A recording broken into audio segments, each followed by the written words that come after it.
little bit of a controversial one, and probably going to boot us off some press lists, but just, I know. what, just Yeah, throw it away. just throw it away, you know. Who are going to be the winners and losers?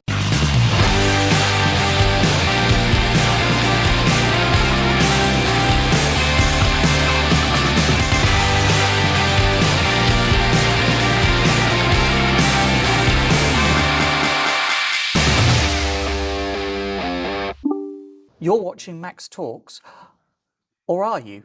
Or are we? Are you watching KC Talks EV? Well, exactly that. We are having a bit of a collaboration here because we are at the Everything Electric show here in Farnborough. And between us, we're going to have a talk about some of the things we've seen here at the show, what we like, and maybe some of the things we don't like. I think we can tap into that subject as well. So why don't you kick things off? What's been impressing you? So there's been kind of two cars I would say that have been impressing me the most. First of all, the Jaecoo E5. I have actually had a look at the Omoda E5 already, and I thought this was probably must have been, I can't believe I'm saying this, nearly a year ago actually, since I was looking. And it was an absolute bargain. I think I got quoted for 20,000 miles. I think it was £280 a month, £280 down. So I then bought an Ioniq 38, as a lot of you may know, and I absolutely love it to bits. But that Jaecoo E5 though, it looks, I think, the business, I'd say. Range, I think it was 250, I want to say. Yeah, I was going to say, I've got the notes here, looking at it. It's around about 288 miles. Oh, wow. 207 horsepower from its 61 kilowatt hour battery. So yeah, so it's good. I think what impressed me about the car is not only does it look really good, but I think price wise, you know, it's coming in at like under 28 grand. Well, this is the thing, you see, I think, yeah, the base model, which isn't basic in any way, it's still got all your mod cons and everything, I think was 27,500. Yeah. Put it this way, as far as I'm aware, last time I looked, a base model petrol Golf is now £27,000. Yeah. You know the Dacia Sandero? That's gone up £1,000, and that was annoying because I had to edit this bit in the video when I talked about it on the Leap Motor TO3. It's now £15,700. And this is and it's kind of baffling as to how these cars coming over from China are coming in at this price point. I mean, I was looking earlier at the Ford Puma Gen E, and it was sort of like similar sort of money, but with the Jaecoo, you're getting a class of car up, and arguably you're getting more spec for your money. And I really like some of the features, like with the camping, where you can actually have the speaker that you would actually use to warn pedestrians of the car approaching. You can actually play the car's stereo through that, so you can have like a camping mode, they called it. I believe they give you a microphone as well, so you can do karaoke, which also plays out the front speakers, which they have told us explicitly on the press talk that you can't use it while you're stuck in traffic. Yeah. Which is a bit annoying, because I would love to play out Share, I don't know, halfway through, you know, on the M40 or something like that. But anyway, but yeah, I mean, the other thing was they had like proper like pet carriers. So they had like a cat carrier. They said it was a scratching post, I think it was. I mean, I think those little tiny features just, you know, it gives a bit of personality to the car. And it also, if they are aiming it for pet owners, it's got dog mode and all of that. And I think that's one criticism a lot of Chinese cars have had of late, is they haven't, a lot of them have come over, they look quite generic, quite, you know, and I think to a certain extent that there's some truth in that. And I think the reason why Jaecoo is probably doing so well is because the cars just look good. And I think that's part of the way to getting to appealing to customers, which kind of leads me on to the car that I was really impressed with, and that was the Mazda 6e. Now, we've had our first chance to see that car here at the show. What were your first takes on it? I think, I mean, the thing is, it looks just like the previous gen of petrol Mazdas. It's got the front, which is it Kodo design, I think it is, or something like that. And it's got a rendition of that, so a reinterpretation. It's got that absolutely, did you see the light bar as it unlocks and things like that? That is great. The other thing is, though, is that it's, especially now, I'm actually starting to think it's getting a bit more crowded in the market. So you've got things like, obviously, the Tesla Model 3, the BYD Seal. That Mazda 6e has to fit in that. I would probably go as far as say having sat in that car, I'd put it on par with BMW. Yeah. I think the quality of what Mazda's putting out, and the Japanese have not always been the best at doing interiors, but I felt that that car it just oozed class. I mean, there's only so much you can do nowadays with a couple of screens and some cup holders, but I just think the way it was just really nicely appointed, and because it's Japanese, it's just going to go on forever. Oh yeah, it's probably. I mean, that at that point we need to start worrying about battery longevity. I think if it's a Japanese car, it's going to go on for absolutely ages. The other thing, and I completely agree with that. When you sat in the interior, for example, the quality was up there with BMW.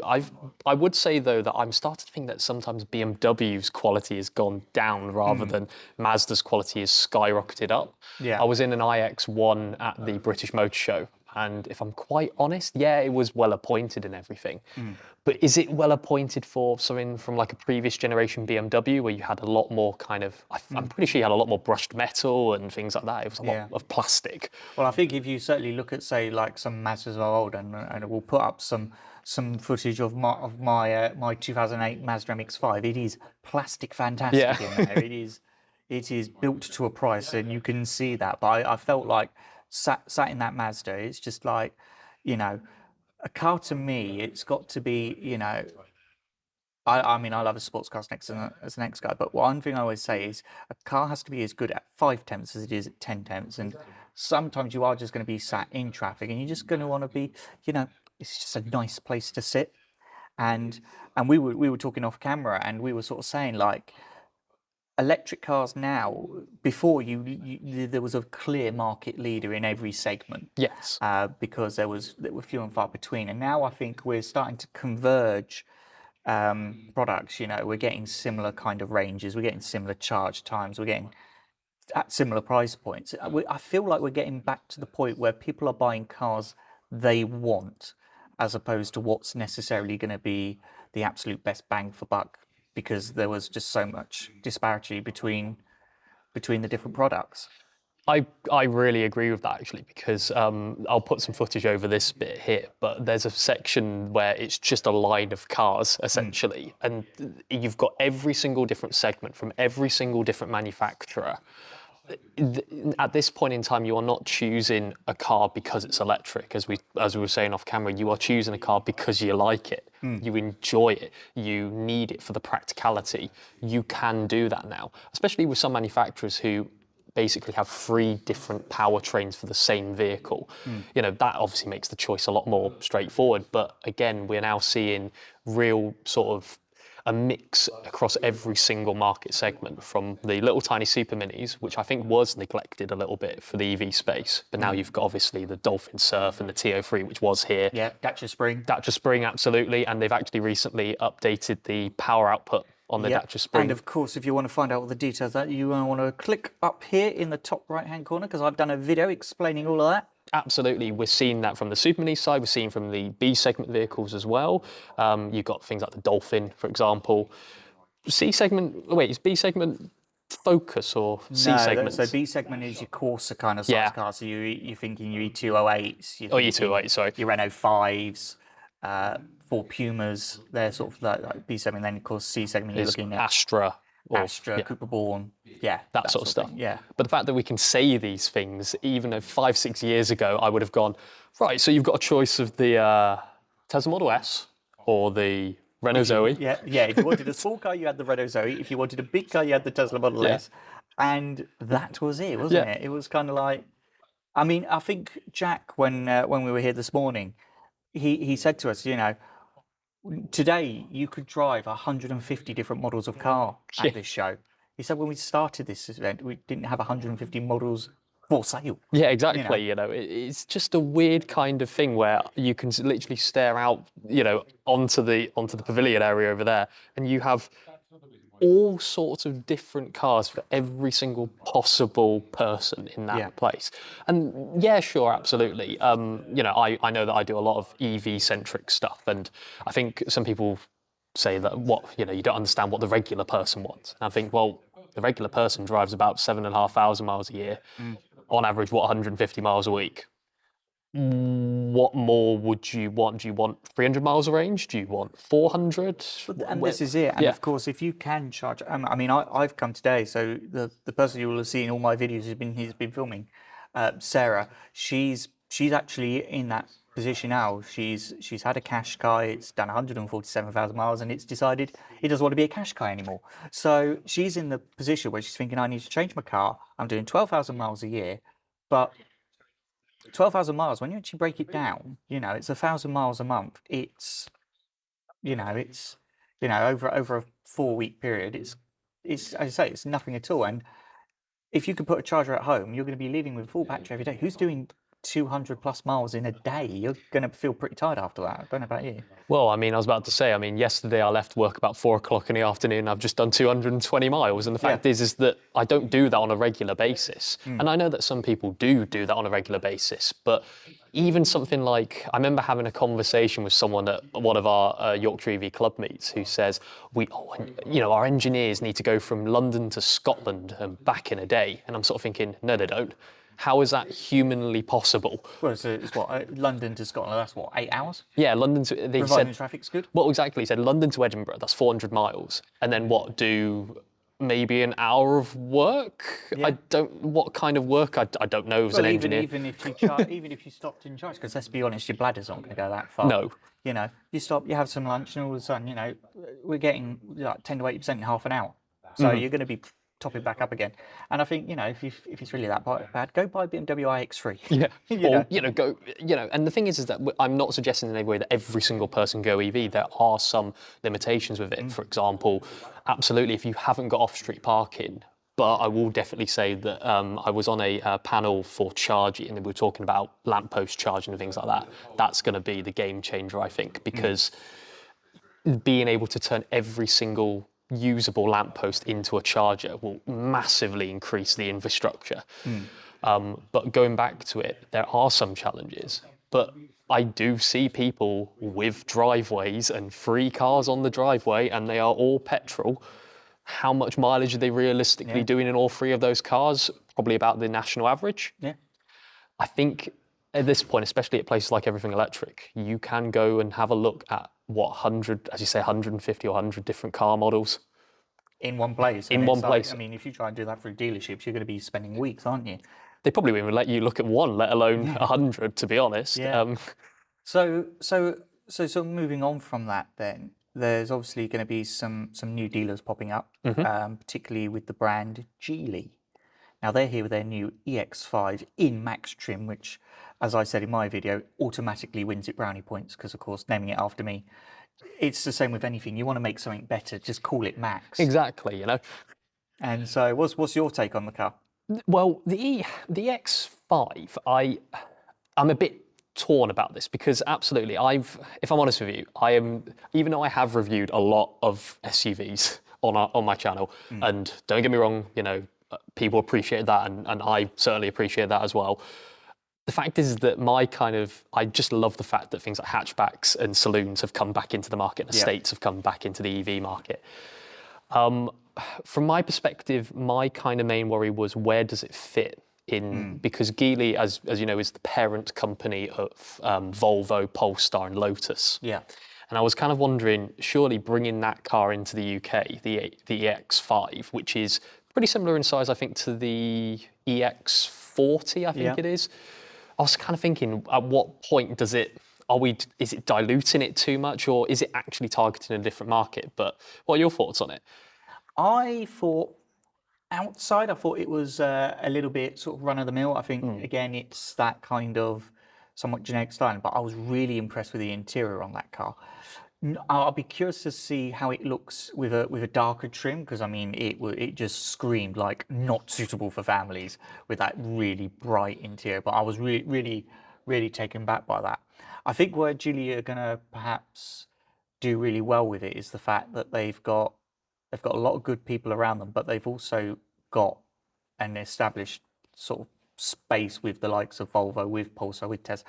There's an understanding within the European market with those products, and I think Geely are sort of coming in sort of a little bit below Polestar. They're looking at BYD, they're looking at Hyundai, they're looking at MG as that sort of positioning for that product line, and then Volvo are going to take the fight to the more premium brands. Likewise with Polestar, I kind of feel like Polestar's kind of like the replacement for Saab, maybe. Yes, I know what you mean. I think it's because I think going back to what we originally said, the fact is we have so many different brands and market segments now, you can actually stratify your entire range. Geely being the one that competes with MG, and I think Hyundai's an oddball actually with that one, because I mean, some of their cars they're putting out can easily be sort of BMW, Mercedes level of quality, but also performance and just the general around package. I think it really has gone up there. It probably also helped that, I think, was it Hyundai or was it Kia that stole the chief designer of Audi? I can't remember. Was it? I think if memory serves me, it was Kia, but of course I'm going to we'll caption it down below what the right answer was. But which definitely probably helped. But the other thing is yeah, I mean MG, but then they've got the IM5 brand now, which then competes with things like the Tesla and the BYD. So I think you might be right with that one. I think Geely with the EX5 is probably targeted the lower than Volvo and Polestar. But whether or not I have no idea whether or not it will do as well on the market, or will it just, for example, push people away from the Volvo range? I'm not so sure. I mean, I remember speaking to someone about how Volvo has always been about safety, and you know that also links very, very well with making really good family cars. Polestar has always been the sporty brand of Volvo. So really, things like the Polestar 4, 5 are really high-end premium vehicles, and they do command a premium price. And then, of course, you're going to have the likes of BYD are coming in with Denza to sort of compete in that space. So, and yeah, part of me does start to wonder, you know, so many Chinese brands coming in. I mean, in a market that's already got 40 different car manufacturers or brands competing for one another, one has to ask, who are going to be the winners and losers? And one does have to think, is there going to be room for Geely? I guess only time will tell, and how good the product is will be a factor in that. But a little bit of a controversial one, and probably going to boot us off some press lists. But what hasn't impressed you at the show? So, what hasn't impressed me? Yeah, what left you feeling really underwhelmed? So, this is the first time I've voiced this, I must admit. So when I had the BYD Seal, for example, so I've actually tested it on the channel. I absolutely loved it to bits. Genuinely, I thought, you know, this is the best car that you can realistically get. You know, and I would rather have one of those in a Tesla Model 3, is what I said. And that's going from someone who, from the age of about, I think, 12 or 13, instead of having a Ferrari on the wall or a Lamborghini, I did also have one of those. I had a DeLorean as well on the wall. But I had a Tesla Model S because I thought that is a great vehicle. And then I had the Seal and I went, nope, fair enough, I have a Seal. I then went to have a look at the Seal back to back here at Everything Electric compared to the IM5 and the new Model 3. I then went, right, what are the ranges? How is it doing? And the top spec BYD Seal has 354 miles of WLTP range. The IM5's got 445. That is a huge jump. Again, with a pretty, okay, it's got more battery in order to do it, but again, it's also cheaper, £5,000 cheaper, I believe, if I've done the maths correctly. The other thing as well is charging speed. That IM6 can charge at 396 kilowatt. Do we even have chargers that can charge at that? I believe that we have, I think, a couple in this country, but it's not widespread. We've still got a legacy 50 kilowatt network, let alone and obviously we've got Ionity and things, but that is a huge difference. And the BYD will only charge at 150 kilowatt. Oh, I know. Just throw it away, you know. Why bother, you know? But I think it's not necessarily disappointment, but I'm kind of more interested to see what BYD is going to do, because surely they've got to update the Seal now. And interestingly enough, I think manufacturers are going to go down that route. I don't know how they're going to keep constantly innovating, because at this rate, I mean, I said on camera in my Everything Electric video that I had a Mark 1 ZSEV, and that was 6 years ago. You've now got the IM5 and the IM6 with 700 horsepower, 400 miles of range, and it's ridiculously insane rapid charging, and that's in 6 years. what on earth's going to happen in the next two? I have no Well, I idea. remember I was speaking to a former colleague of mine, and he said, "We remember when the first Leafs came out, and he was selling those, and he said, yeah, on a good day you'd get 80 miles, and like on during the winter you'll get 60. But it's all right, sir, because you're only doing 226 miles a day, so you're only charging everything. And now we're getting to a point where it's like, you're going to be like you're charging almost as much as you're topping up with fuel. Yeah. I think for me, the car that disappointed me was the BYD Atto 2. You know what? I know what you're saying, because the problem with the Atto 2 that I thought is I don't know what niche it's trying to fill, because so let's have a look at the range at the moment as of October 2025. So you have the Dolphin Surf, which is obviously a low-cost super mini. And when I say low cost, it's not Leap motor or Spring, but it is much better than the Spring and the TO3. You've got the Dolphin, which is like a small family hatchback. You've got the Atto 3, Yep. which is compact crossover. I'm not quite sure Qashqai, probably more like halfway between Duke and Qashqai. Yeah, I think. I'd say it's probably Qashqai sort of size. Yeah. Then you've got obviously your Seal and your Sea Line 7, and then you have the weird Seal U, which I don't really understand why that's here, if I'm quite honest. But Yeah. anyway, I think that was probably more in reaction to the sales of EVs. They were quite low, and it was like, oh, we need to bring a plug-in hybrid. Well, we've got this one. Right, just put the steering wheel on the right side and get it over here. And then you've got the Atto 2, and you go, what is it? Is it Dolphin? Is it? I mean, for me, it was sort of like I could sort of see it sort of sits in that Ford Puma, Skoda Elroq, Hyundai Kona sort of space. I just sort of sat in it and I just thought this just feels really underwhelming. And when you look at it, it's like it starts at 30 grand, and then like you can get into a Jaecoo E7. It's a bigger car, arguably feels better, and I just kind of thought, is BYD starting to get a little bit too confident now that they can think, oh yeah, we can put that out, we could charge the same as everyone else? It just felt a bit ordinary to me. I don't know. As you said at the start, if we end up losing press contacts for this, but I think you're right. I think BYD, they obviously they hit the ground running last year, absolutely amazing. I mean, I had an Atto 3 on test at the London to Brighton rally.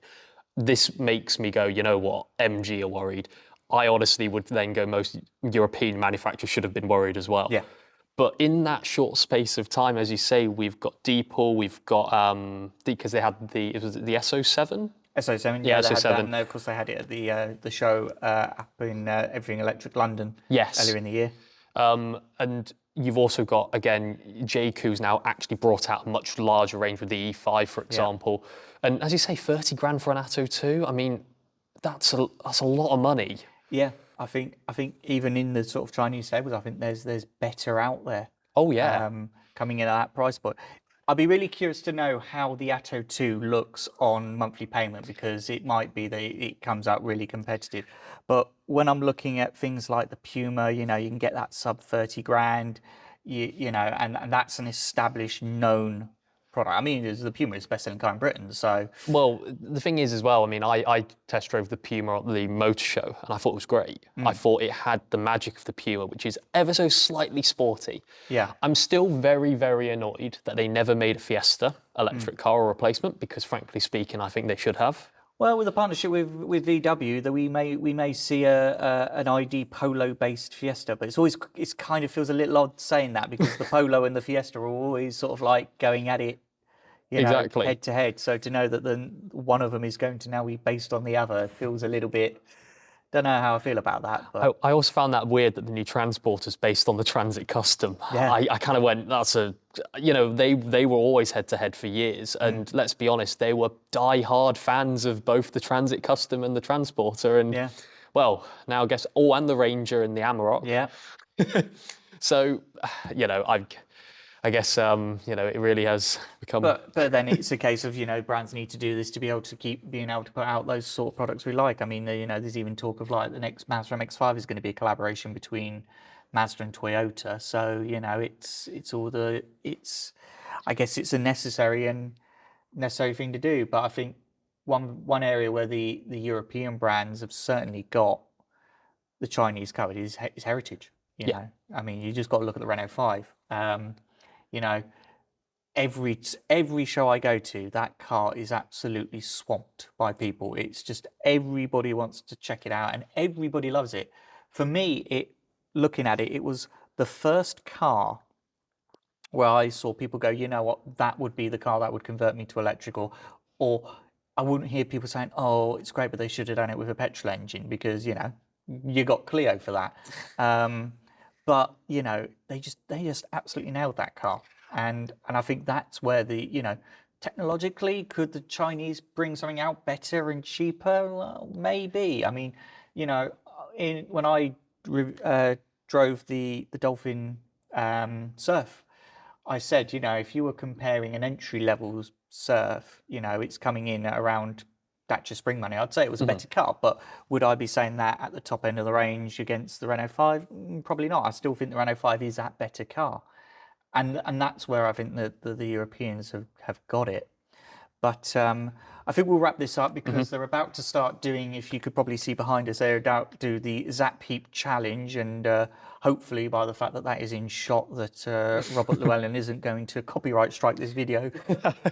Please, Robert, please, love you. You know, we'll find out. But yeah, it's been absolutely amazing. And you know what? Again, I mean, everything electric. I think there was a period of time when I did think at one point in last year, especially when I went up north, that for the Everything Electric North, I did kind of think like, what would happen to this? But this year, I mean, I've just been out on the floor. It's been absolutely jam packed, hasn't it? Yeah. And this is definitely the premier place to, if you are considering going electric and you don't want to, let's be honest, listen to my Facebook comment section, it really is the best place to do it. And it's only when you really are down on the ground and you're test driving literally 10 cars all at once where you realise that's the case.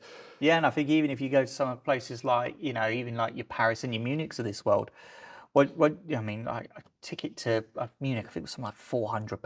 Wow. And even then, you've got everything so far spaced out. At least with Farnborough here, it's a very compact exhibition space. So, you know, you can walk up and down the hall in like 10 minutes, but there was so much to see in that time that you can easily spend a whole day here, no problem at all.